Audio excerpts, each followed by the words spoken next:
Start. सभापति महोदय, ऐसा लगता है कि हाल ही में गेहूं, चावल तथा उर्वरकों के मूल्यों में हुई वृद्धि के बारे में अंतर्राष्ट्रीय मुद्रा कोष तथा विश्व बैंक जैसी ताकतों का दबाव काम कर रहा है।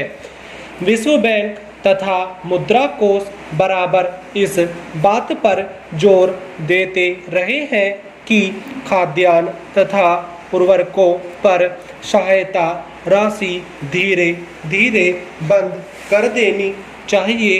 यह खेद की बात है कि हमारी सरकार इस नीति को अपना रही है और उन लोगों के हाथ में खेल रही है जो नहीं चाहते कि भारत खाद्यान्न में आत्मनिर्भर बने।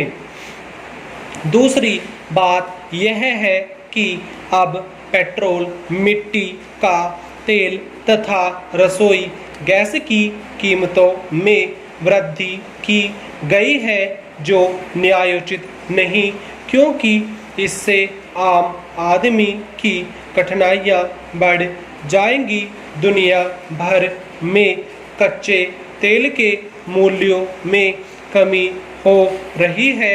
ऐसी स्थिति में भारत में उर्वरकों तथा डीजल, पेट्रोल के मूल्यों में वृद्धि करने का कोई भी औचित्य समझ में नहीं आता। सरकार की ऐसी नीतियों से किसान खेत में और उपभोक्ता बाजार में लुट रहा है।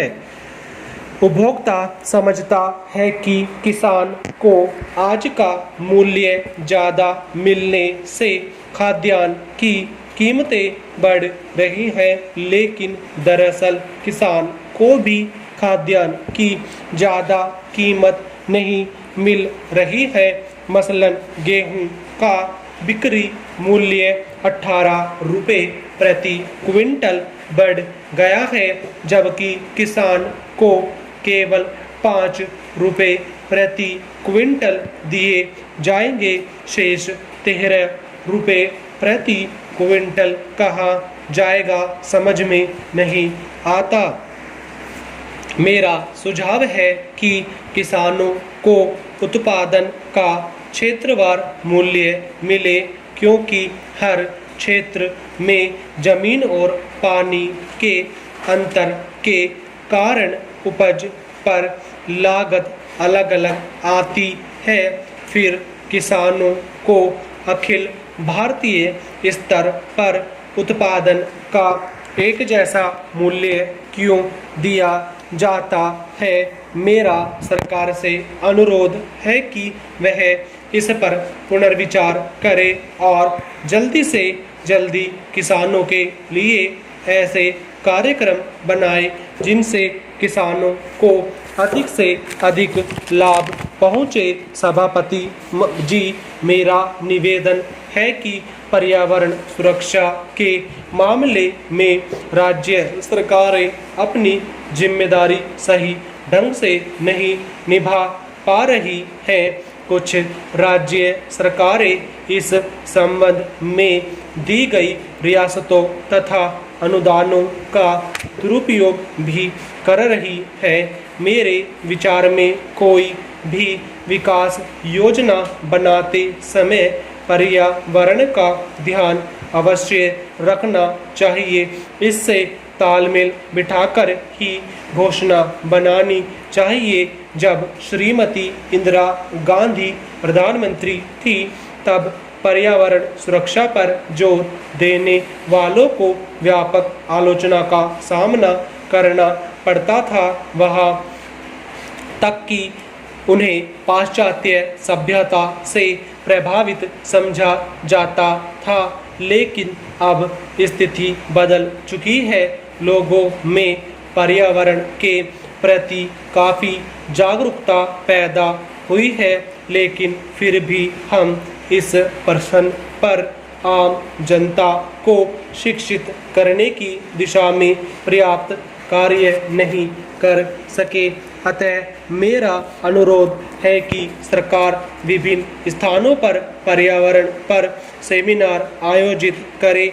आज नौकरशाही का बोलबाला है, उनका ध्यान सिर्फ एक सफल मॉडल पर ही रहता है। किसी क्षेत्र में अगर कोई एक मॉडल सफल हो गया तो वे उसे हर क्षेत्र में कार्यान्वित करने का प्रयास करते हैं। यहाँ तक कि कुछ राजनीतिज्ञ भी इसी ढंग से सोचते हैं।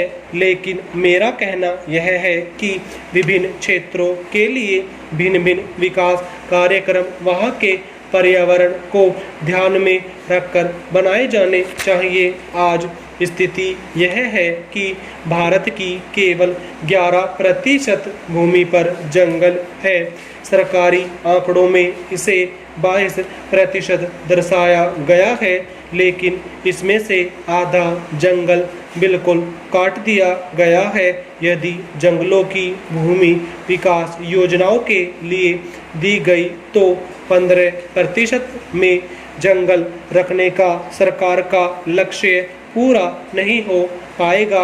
अतः पर्यावरण सुरक्षा के लिए यह अत्यंत आवश्यक है कि जंगलों का पूरी तरह से संरक्षण किया जाए तथा पर्यावरण के संबंध में लोगों के मन में जो भ्रम हो उसे भी दूर किया जाए।